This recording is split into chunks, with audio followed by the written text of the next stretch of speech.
everyone, and thank you for joining today's webinar. Today we are presenting webinar on Psychology for Entrepreneurship organized by Applied Science and Humanities Department of Parul Polytechnic Institute, Parul University. Displaying stamina reassures everyone and it is widely assimilated as commitment, energy, efficiency, results, success and positive attitude. So the main agenda of this webinar is to know the personality and stamina for business development which is good for our next performance review for our career. I, Vaishali Nathwani, would like to introduce today's guest speaker, a thought leader strategist, clinical psychologist, researcher, and a startup mentor, Helen Raiguru. She helps managers and leaders and upgrade human resource and has specialized consulting on best practices, restructuring, and change stress and well-being management. She also elevates great female leaders in Europe and globally with publicity and visibility partners around the world. She has run projects in over 13 countries and welcomes international partnerships. After raising 160 women to stage, she elevates them into shifters on platforms in Europe and in global change projects. She is also working on upcoming conferences in October and May. She is on the verge of finishing her book on the flow state, Why Down is the New Up. It's a privilege to welcome you, ma'am. Thank you so much. Yes. I'm very excited to be here. It's always a special invitation to share what we know with others and to learn also how knowledge is great power for all of us to really change our future and elevate our destiny. So today we're going to be speaking about the psychology of entrepreneurship and why psychology, because there's so many things to say about entrepreneurship. So I'll share with you my very strong desire is to let people know that there is such a strong information system through the internet about what's possible in the world, and business is changing dramatically, as is entrepreneurship. There is such a huge rise of entrepreneurs around the world. And I want to say right at the beginning a disclaimer that it's because of that fact that I decided to focus in on what is the very most important thing we need to look at in order to know about the success of entrepreneurship. Because being an entrepreneur is one thing, being successful as an entrepreneur is something totally different. And there is a lot of people online that are selling the story, let's say, that we are going to manage entrepreneurship relatively easily. And I think that's a story because it's not really the truth. And that's why I wanted to really give everybody an opportunity today to look at the deeper truth, which is the psychology and the stamina and the personality we need to have in order to be successful at entrepreneurship is very specific and it needs attention daily. But before we begin going into that deeper aspect, let's just start off saying what is entrepreneurship and how do we begin the journey of becoming an entrepreneur? Well, first you have to look at what are you actually looking to do.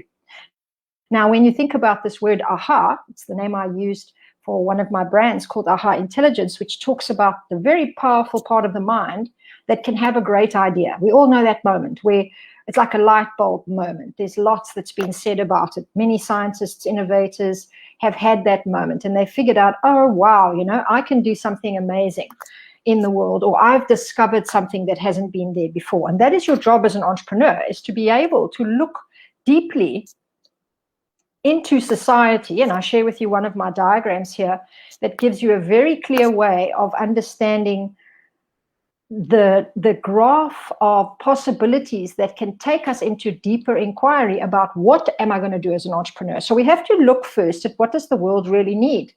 It can't just be that I have a great idea and I want to go out and do it because I think it's a good idea. I've got to research the market. I've got to go into interviews, inquiry, data analytics, exploring what there is out there to see if I have a target audience. But then here's the very interesting distinction. The new thing to think about is that a target audience is not enough. You might find something that the world needs. Let's say you discover that there's a special kind of toothpaste that you could bring to the world and it's got ash in it. And I know there are ash toothpastes that don't have all the other stuff that the white Colgates and everything else that we normally use do have. And you decide you want to bring this new organic or new version of toothpaste to the marketplace. Or let's say you want to become an engineer in a very specific area, and you decide that that's actually what you want to do. Well, first you have to see, is there an audience for that service or for that product? Do people want to buy an ash type toothpaste, or do people want to have enough projects in that area of engineering that you are very passionate about? So that's what we mean by looking at a target audience. So if you're going to be an entrepreneur and set up a consultancy around that area, you need to know, are there enough people in that audience? Let's say you find out that there are.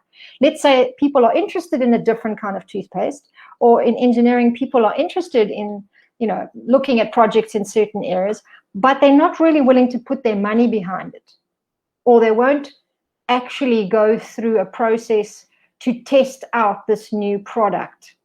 They kind of like the idea, but they don't have a qualification to buy it. And there are many reasons that people don't end up becoming qualified to buy. And this is the big special feature now as an entrepreneur, is you can go onto all the social media, you can start a business, you can get things going, and you can think, yes, I'm targeting an audience, but does my audience have the money? Do they have the interest that's deep enough? Is it compelling enough as an offer? And then how do I actually go about building something that's going to be sustainable? And so this is why we start our conversation looking at a deeper way of trying to see how we begin. So we start off with a what. Remember, we said we have this moment of, what am I going to do as an entrepreneur? I have this light bulb moment, an insight, something that I think could be very valuable. Yes, very helpful. But then I have to go and test it. I've got to do a little bit of research. I've got to investigate the market. I've got to see where's the target audience. And then I have to make sure that I test or I explore a little bit more deeply the audience that can transform into a qualified buyer. Are there enough qualified buyers out there for the product? And that's why you would be answering on this graph the right-hand side question, what does the world need? Now, as you see this graph, it's something I share with you from one of my training courses, which is really looking at the higher purpose you might have for your life. So much talk nowadays about life purpose, right? And we've seen many different research studies done on how important it is to feel like what you do has meaning. And so this graph helps you to figure out what could become a life with meaning when it comes to career and vocation. And so I just drew your attention to this very important starting point of, what do other people need from me? What does the market need? But when we talk about the psychology of entrepreneurship, we are now looking at also, who are you in this picture? And you'll see all these different questions, which we're going to get to in a minute, refer more to you as a person, because you can't just start a business in engineering or in architecture or in medical research if you don't have a talent for it, a level of genius, your own genius zone in one of those areas, or connected to it in some way. If you don't feel blissful or joyful about being in that area of business, if you don't have a love, maybe you don't have a calling, a mission, a passion for it at all, that would be a total waste of time. So it's very important to begin to ask the questions of, what do I love as an entrepreneur? What am I good at? And what can I then be paid for? Now, these are very strategic questions, and they maybe don't get answered in one foul swoop. Maybe they require a little bit of deep dive discovery. Maybe you need to do some self-reflection over time. Maybe you need a mentor or a coach to help travel with you on this journey to figure it out. Because as we just saw, we have to know what the market needs. And then we have to see, how does it connect with you as a person? Who are you? So you see here, you have your vision, your mission, your profession is what's hidden over here, and your vocation. And you see how they all start to interconnect. And these are the kinds of processes entrepreneurs go through in order to ask themselves significant questions to define the contribution they want to be making to society.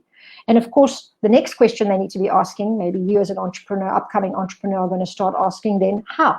How am I actually going to take this idea, my own identity, personality as a person, and my psychology, the way I think, and how am I going to build a business? So I'm going to share with you 2 formulas today, and I'm going to give you some tips on how you can focus more on the side of business building that is the psychology of the capacity, the personality, and the kind of vision and stamina that's needed. Because all the hard skills, all the business building skills are definitely something you need, but that is much more technical information that is related to your specific industry. And of course, you might be studying that already. You might have a plan to do more study.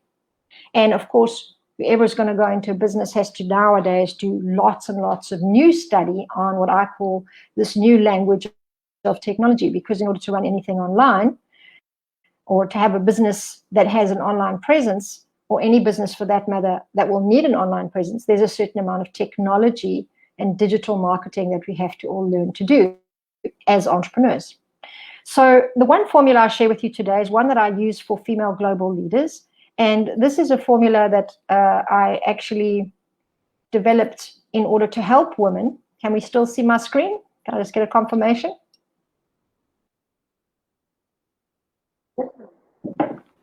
Yes?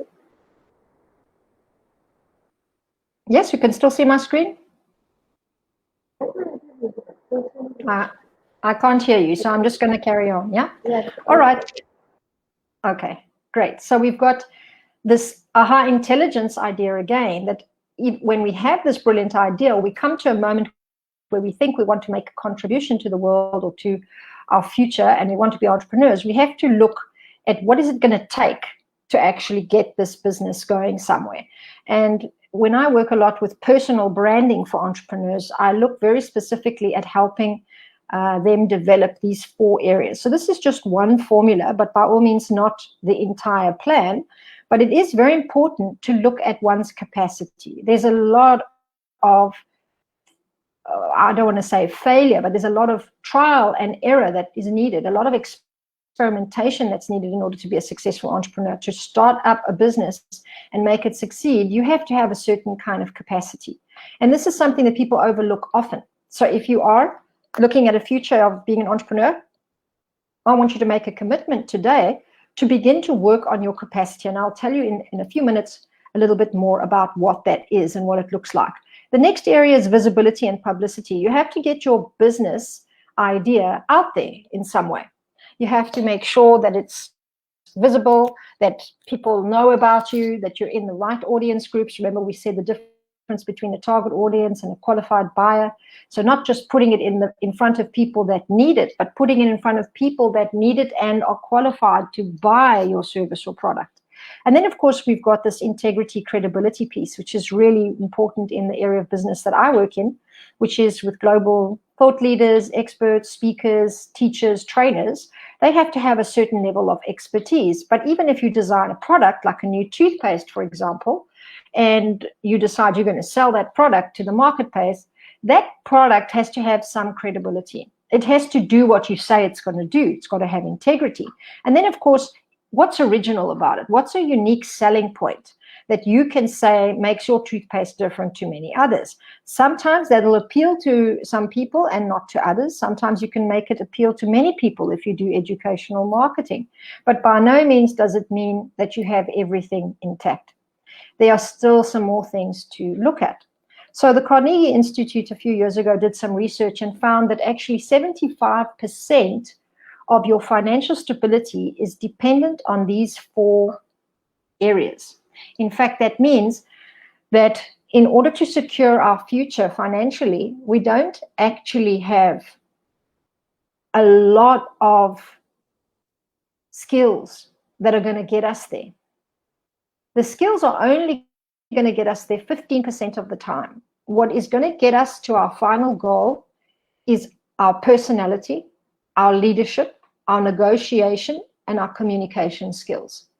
Over time, this is what is overridingly 75% of the time going to get you to your success and your financial stability. So let's look at this a little bit more in detail. What do we mean by leadership? I won't go too much into detail because this is a very deep area, but just to mention a few things, there are many different styles of leadership, and we should all keep in mind that we are in such an epic time right now that our leadership style of functioning in the world is changing dramatically through the pandemic and post-pandemic. So the way leaders would run their companies years ago is totally different to how it looks now. The way educational institutions, I'm sure you've all had that. That's what's so exciting about Parul University, is that they have such a beautiful wish and a strong intention to actually support education in this way with different webinars. You've got lots of great people coming to talk to you, lots of different subjects. And so you see even the way they are leading the educational institution has changed from 5 years ago. And you see that there are these normal ways of looking at leadership as authoritative. So there's certain people that have certain authority in that business, so the CEOs or the founders, and they have a kind of controlling way. Maybe they direct people when they're a little bit more liberal, and then they would be advising people and having a much more inclusive approach if they are further down the scale of low authority, moving up to high authority. But then we also get the sense of low to high team collaboration.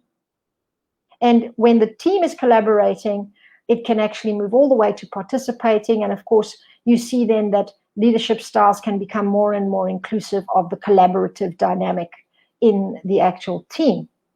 So leadership is something that is very important to learn more about as you develop in your career and as you develop in your wish to be an entrepreneur. You will need to know how to lead both your own business and a team of people. Moving on, we see that personality has many different features. I'm going to show them to you really quickly again, and then I'm going to go into some detail. So as you see me reading through those, you see that there's a very important aspect of psychology in the way that we deal with success and failure. And this is really built into our personality. And most people think they can't change their personality, but the truth is you absolutely can. You can work on your friendliness and your dynamism and your confidence. And this is really your charisma. It was found that many Fortune 100 companies had charismatic visionary leaders, meaning that this is a quality of the personality that we need to develop in order to be more visionary, to be more confident, to be more contagious and infectious in our personality with people. Because when you enter a room and you feel afraid and you're hanging back and you feel anxious and you're doubting yourself, you don't create enough trust and respect in the group of people you're working with. So if you're going to be an entrepreneur, it's good to be able to develop in your personality a kind of trust for other people, to be engaging, to be warm, to have a kind of charisma. And if it's not natural to you, you develop it as much as you can. We come back to this powerful concept of capacity. How can we actually make sure that we are developing a strength, a bandwidth, an ability to deal with difficult situations? Here is one very powerful way to do it. There is a deep level of research on what is called the growth mindset, which is basically explaining to us that we can develop a very powerful attitude towards any challenge that comes. Before in psychology, we used to think that there was only a level of stamina and resilience in certain people and not in others. We thought it was in the DNA. There were lots of twin studies that were done in psychology to find out more about resilience.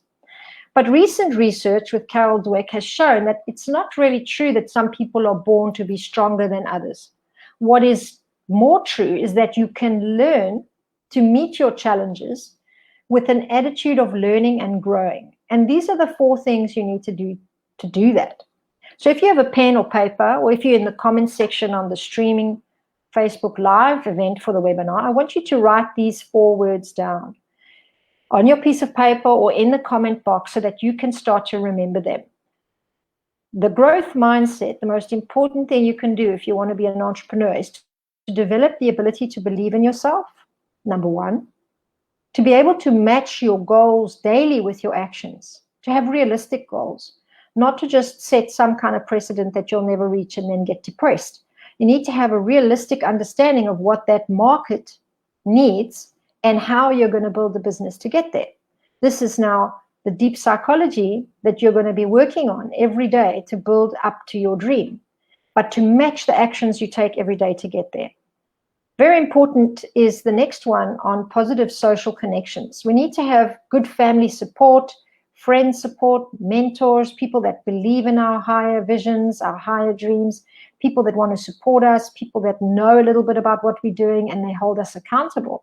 But they love us and they really take care of us during this time of challenge that we have.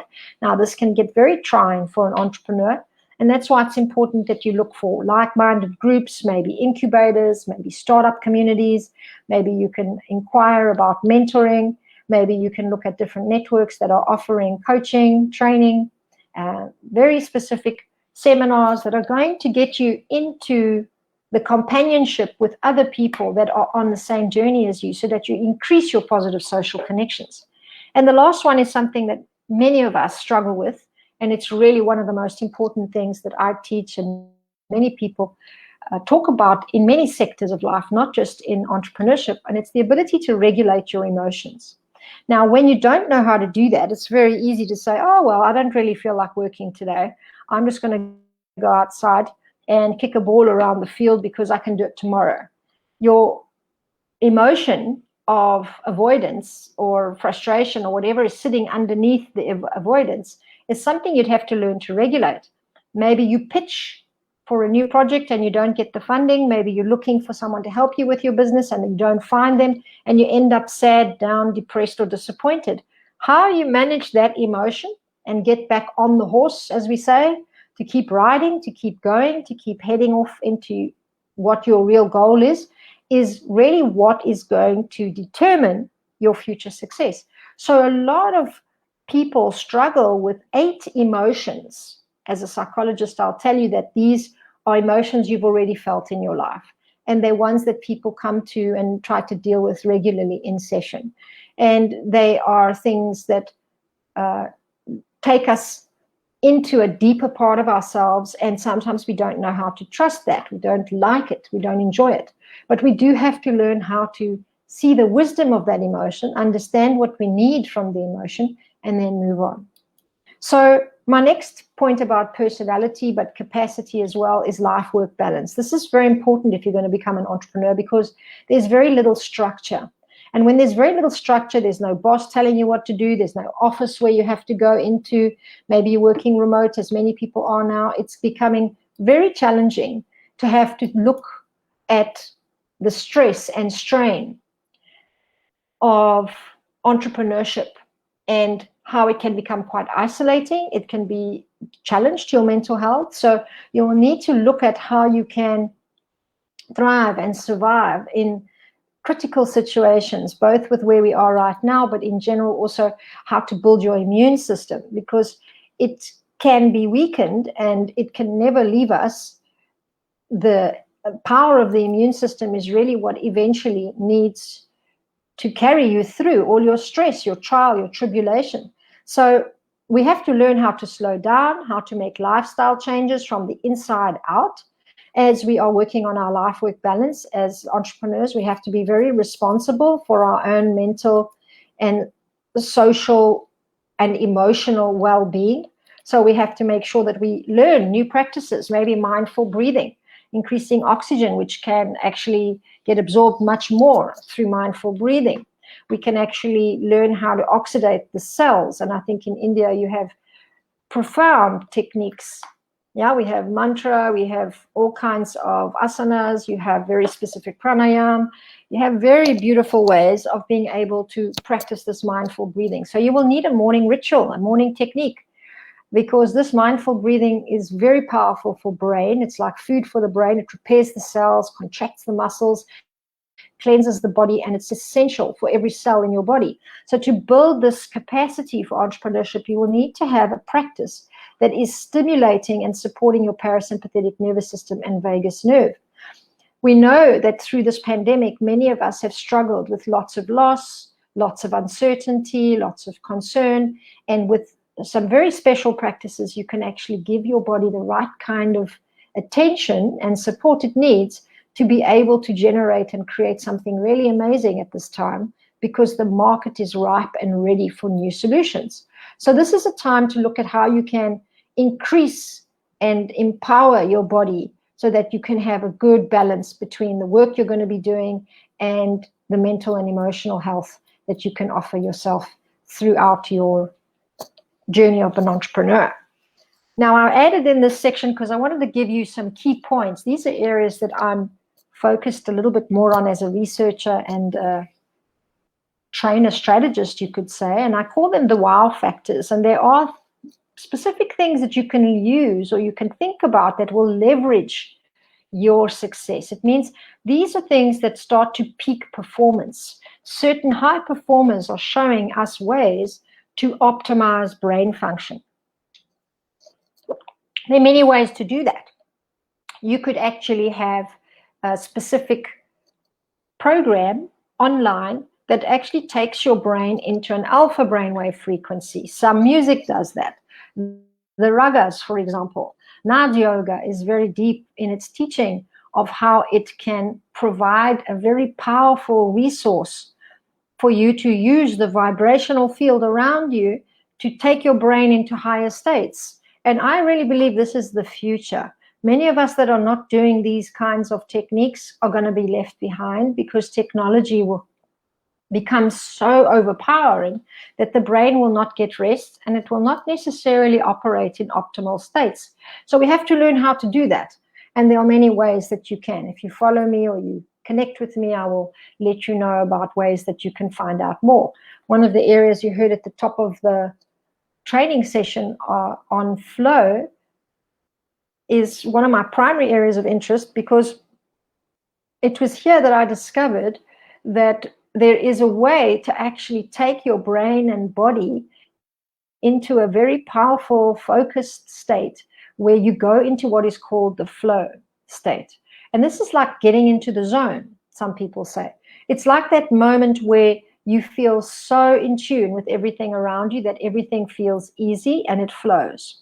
But there's a very specific pathway to get into a flow state. That's why it's a wow factor.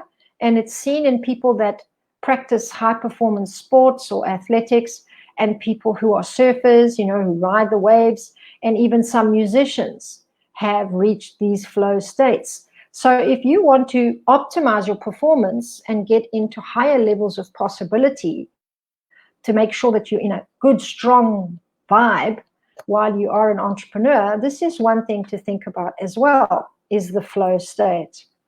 And then there's one more thing I'll leave you with today, which is a very beautiful way to transform distress into eustress. And I call this the higher law, meaning a very powerful way for you to take burnout, exhaustion, fatigue. When you start a business, you might be finding as an entrepreneur, you get a little bit demoralized, or maybe you get exhausted, or maybe you're working overtime. And if you realize this very important curve can happen when you give yourself the right kind of inspiration. And when you do, you start to reach this optimal performance. And this is why our diagram right at the beginning was so helpful, because it explains how we can get into eustress. So normal stress is called stress, right? And eustress is when you start to follow what you love, because it activates your passion and it starts to direct your mission, your purpose for your living and your life. You're also looking at what you're good at, so you start to feed yourself with good feedback and you start to enjoy what you're doing. And then, of course, you're looking also at what is in the best service of you and others, meaning that you're no longer just stressed about the entrepreneurial journey. You're actually highly motivated and highly inspired. We're coming to the end of our presentation now, so I want to share with you, what can you do now? First of all, you're going to ask, as a sum up, why are you motivated into entrepreneurship? It's really important for you to begin to ask that question. What is your why? Then who are you? What is suitable for you as an entrepreneur? What kind of business are you going to go into that's going to suit your personality? What we just looked at now. What do you love to do? What are you really good at? Then you're going to be looking at what is your aha moment. So what is for you really interesting? What intrigues you? What unique idea do you have? Do you have an interesting idea you'd like to test? Is there something that is like an aha moment for you so far in your life? Because that could be your unique intelligence. And then you're looking at how can you keep building your capacity over time you're going to get stronger and more able to be in this growth mindset. And how will you do that? By believing in yourself, by building more social connections, matching your daily goals, and learning to regulate your emotions, right? Here we have also different actions you could be taking. So you're going to be researching the audience, the people that you would want to serve. You're going to be doing some research before you set it up. You're going to be developing a plan on how to build up your idea. And then maybe you start to focus every day on 3 goals that can help you build your idea. Then you test and experiment, and you keep the attitude of experimentation going for a while. And then you even consider a mentor, an incubator, and a group for support. Let me say one more thing about how to take care of your mental and emotional health as you do this. You can integrate the pauses into your day. You can make sure that you are diarizing and putting things into your calendar so that you have structure. And you take stock of your digital life. Be careful not to spend too long on devices, because it can really slow down your performance long term. You need to be a little bit more conscious when you're eating, when you're preparing meals. It can help you calm the body down and give the body a really strong level of endurance. Remember those 3 goals you have every day. You can be focusing on those. The breathing or meditation, making sure that you are managing your digital overload, and you're connecting with nature. You can also start being careful about multitasking. Make sure that you do one thing at a time. Maybe you take a nap so that you don't get too tired, and you check in regularly with what you're thinking and what you're feeling in your body. And perhaps you're going to have to start saying no to a lot of things that would normally distract you or pull your attention. When you have a vision and a mission to set up something powerful in your life, you may need to get more focused to make it happen. Now, I have a set of videos that you can go and watch, which are on the psychology of entrepreneurship, and they are a series of interviews that happened around, again, the psychology of entrepreneurship with a lady that has a startup platform that supports other startups. And then incubators in Lithuania called Changemakers On exist for social entrepreneurs. Maybe you want to check that out. It's called Changemakers On. And then in the Netherlands, there are numerous incubators, but they're very tech focused. So maybe you can do some research into those and see if you're eligible. If you're looking for mentors, you're always welcome to come to Women of Truth. You can reach out to me, and maybe I can also help you find someone in our group. You'd have to go through a process there yourself to let people know what you're interested in and see if someone would mentor you. And of course, I welcome everybody to connect with me on LinkedIn. I respond to everything there, and I have everyone in my network, no problems. So please feel free. My name is Helen Argeru, like kangaroo, and I have a Facebook business page, also Helen A. And this Woman of Truth is actually a group that I run on Facebook and on LinkedIn. So thank you so much for your attention, everybody. I look forward to any questions or comments you have. Maybe you have a special issue you want to address. We can do it now. Thank you, ma'am, for this beautiful session. Thank you. Yeah. Yes, ma'am. There are some questions from our end. According to you, what are the entrepreneurship tasks?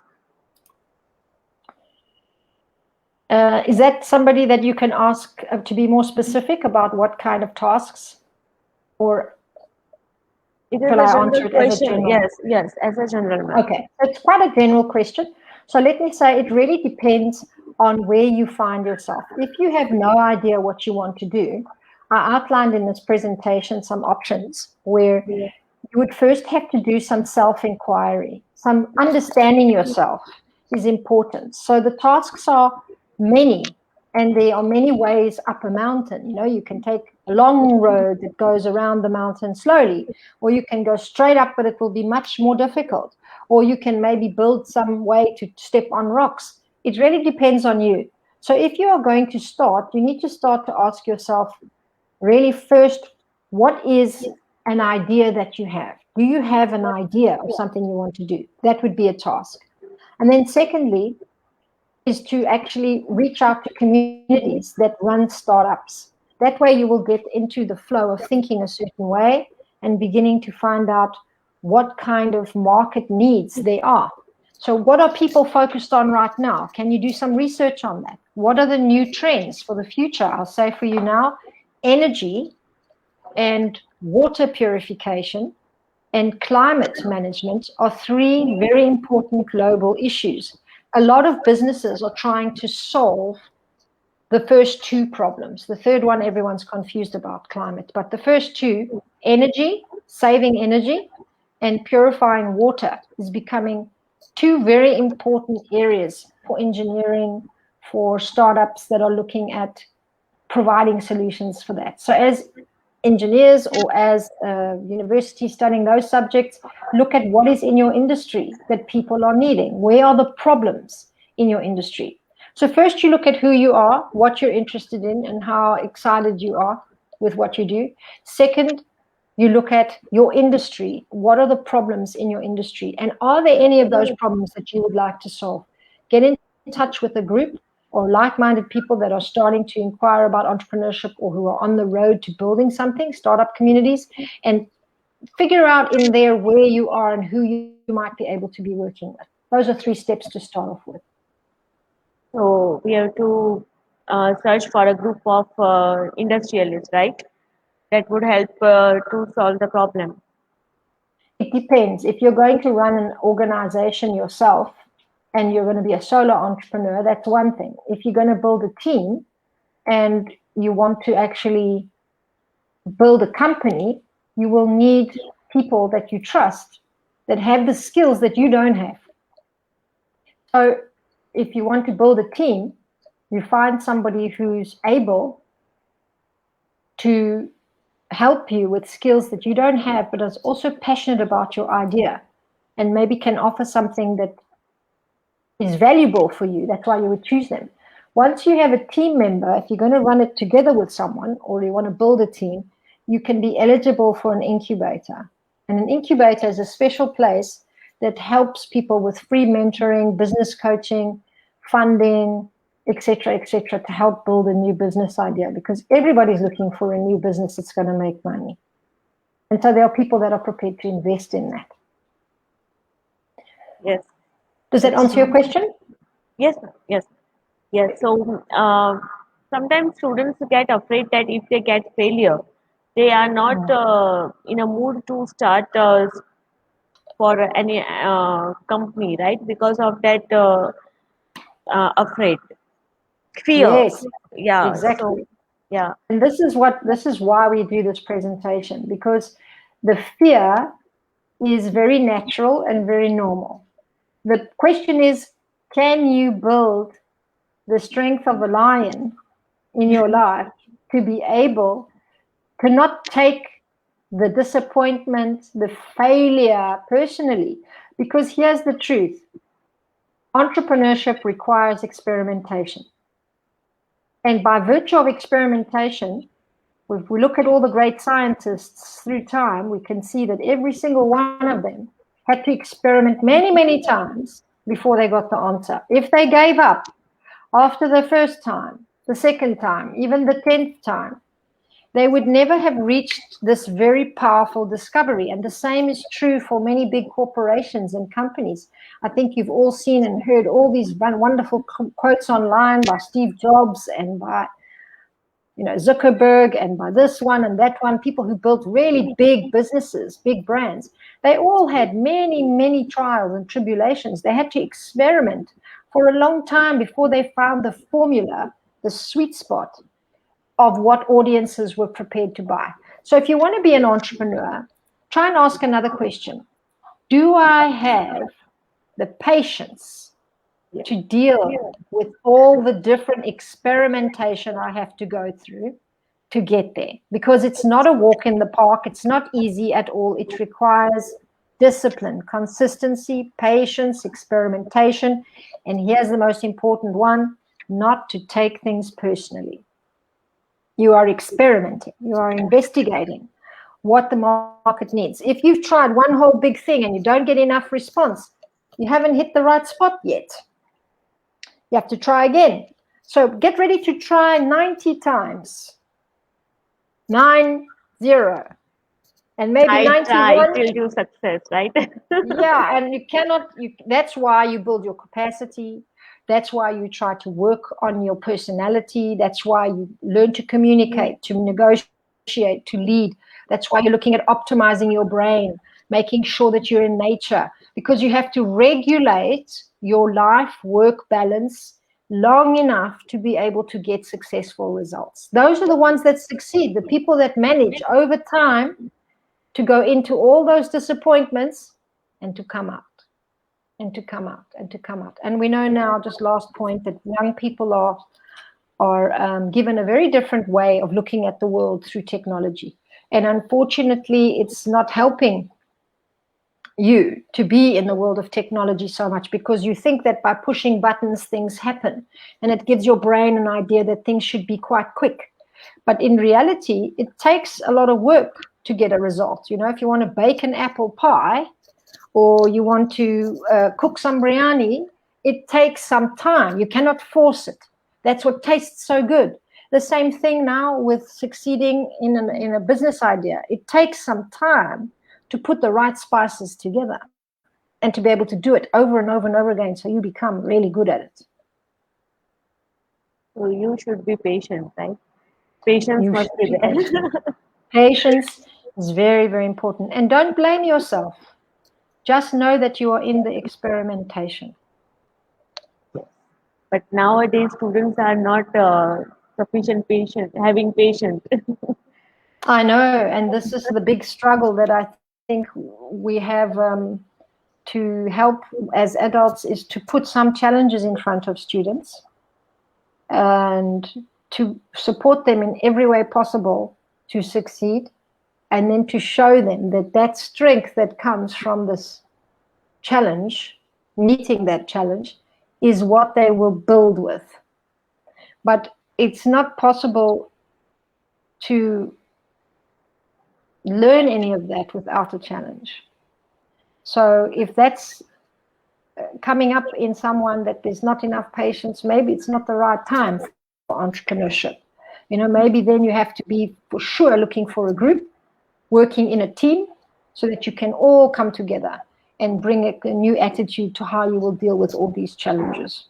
Don't try to do it then on your own, because it will be very difficult for you and it will demoralize you, you know.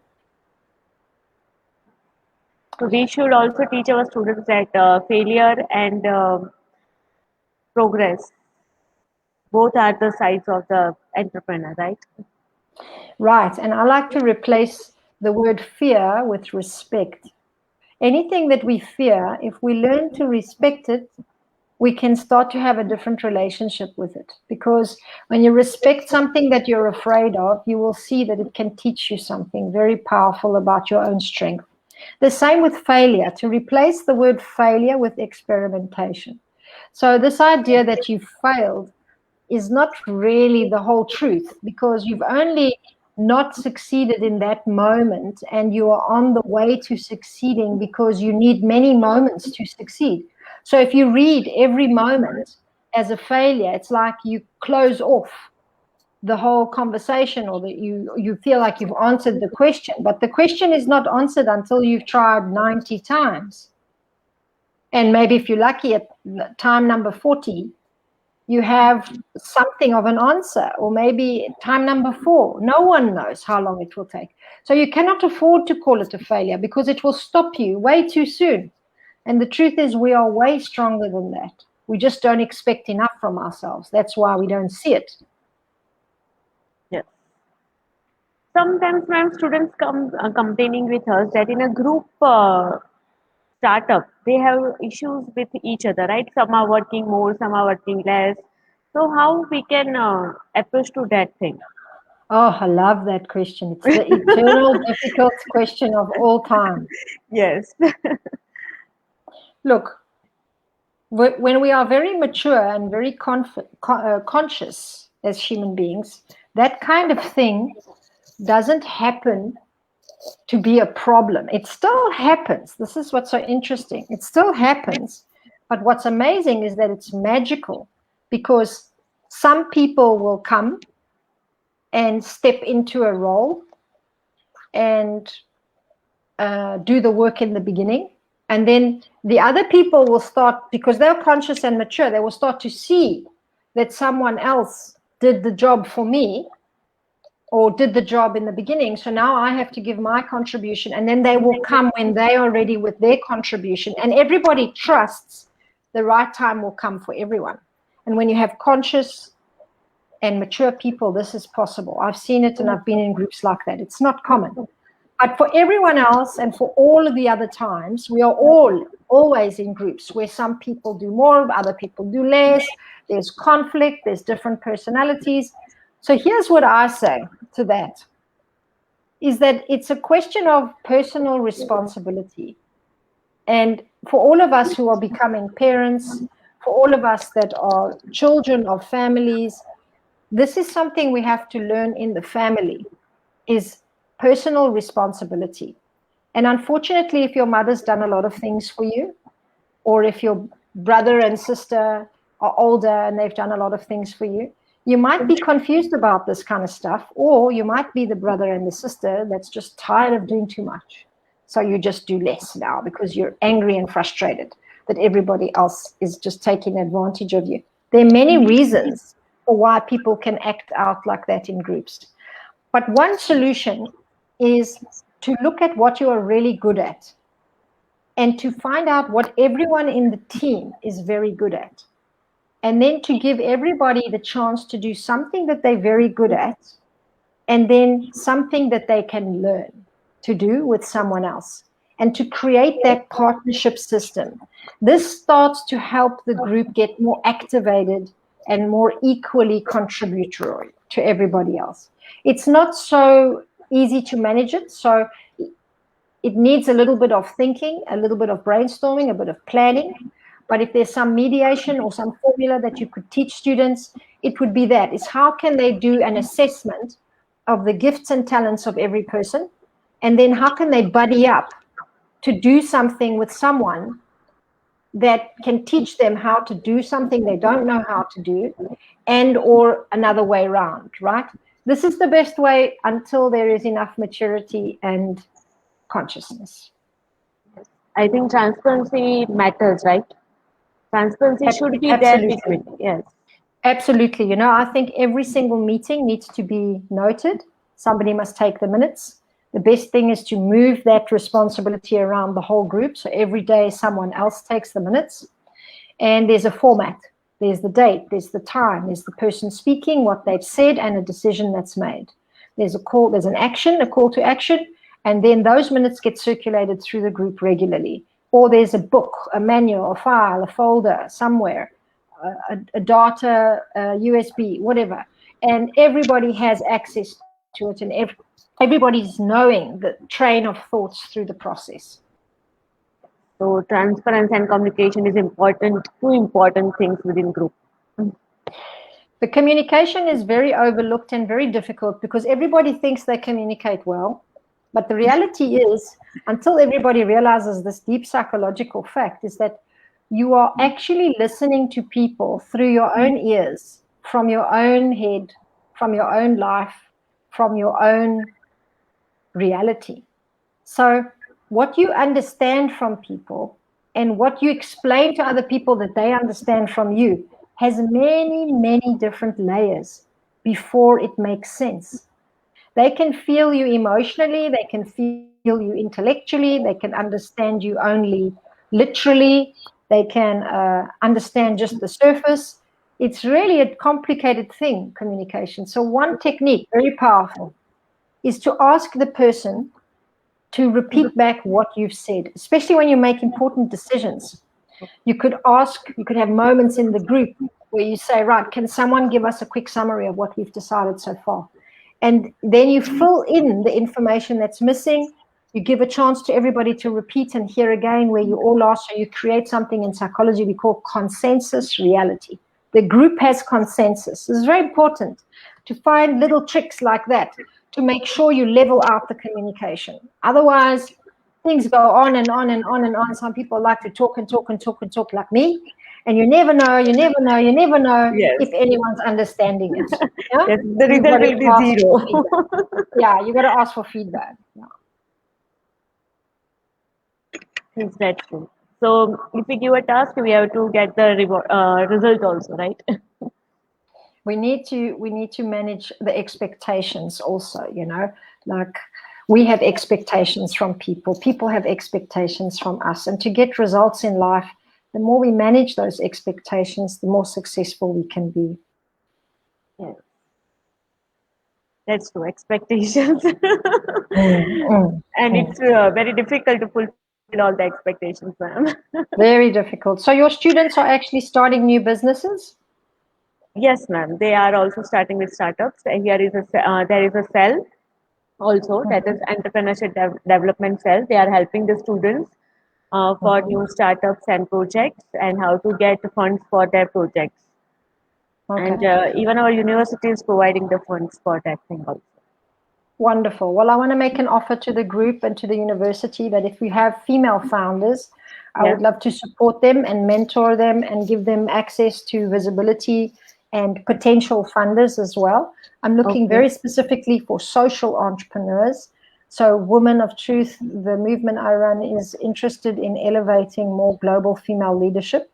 And so part of that is to offer the mentoring of those female leaders to younger business owners, but social entrepreneurs that are wanting to provide a solution for social change of some kind through a product or service.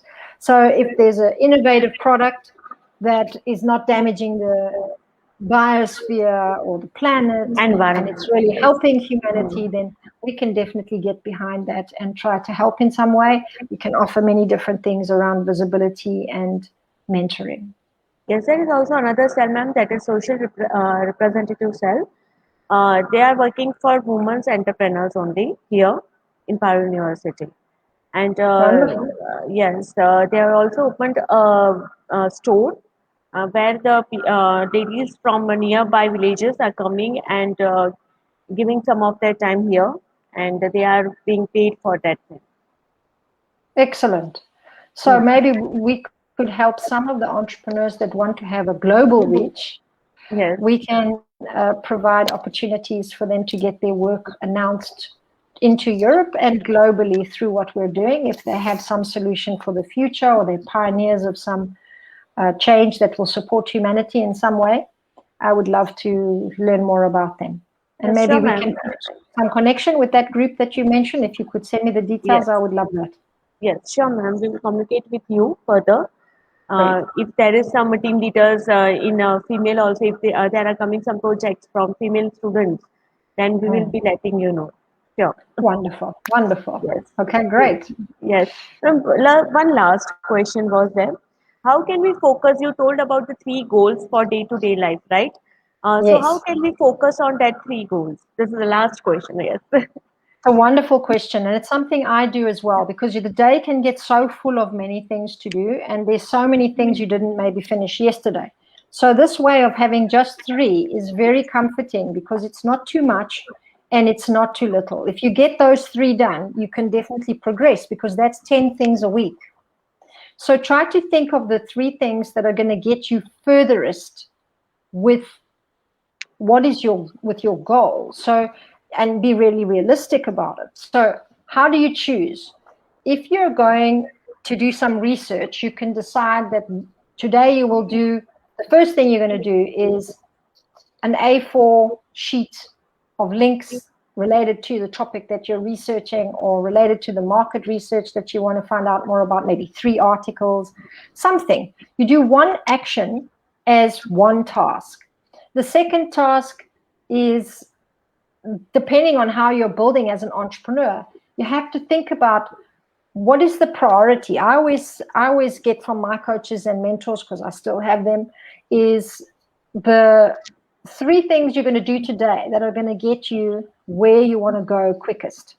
And so one of them could be to monetize your business. You have to focus on what is bringing in capital, not just what is fun to do. People love to design, so they'll spend hours designing, like me. Or some people love to talk to new people, so then they will spend long time networking. But is that really bringing in what you need as an entrepreneur right now in your business goal? So you have to look at those 3 things that are going to do that. Make sure 2 of the things you're doing is top priority, business building, that will bring the business side in, like will monetize your idea. And the third thing, can be something else you have to get done. If you want to be very productive, you can push it to 5, and you can add those 3 things are top priority, and the 2 things are extra things you're doing to build more productivity. Yeah? Yes. Thank you so much, ma'am, for giving us your valuable time. Thank you so much to everybody watching, and to all of you with new and interesting ideas. The world thanks you, because it's always lovely to have new creative energy and inspiration. You just have to make it really meaningful, very practical, but also responsible, because innovation nowadays needs to be responsible. We have to be making and developing things that are really going to help solve problems. It should not be new like, ones. yes, we have just started. It should not. It should be maintained also, right? Absolutely, absolutely. And I'm very happy to continue supporting in any way you need. Just let me know. I'm here. We can do Sure. some more trainings or talk some more with people that need some help. But I wish you all the best and good luck with all your endeavors. Yeah? Yes. Thank you so much, ma'am. Okay. Thank Yes. you. Bye. Bye. Bye.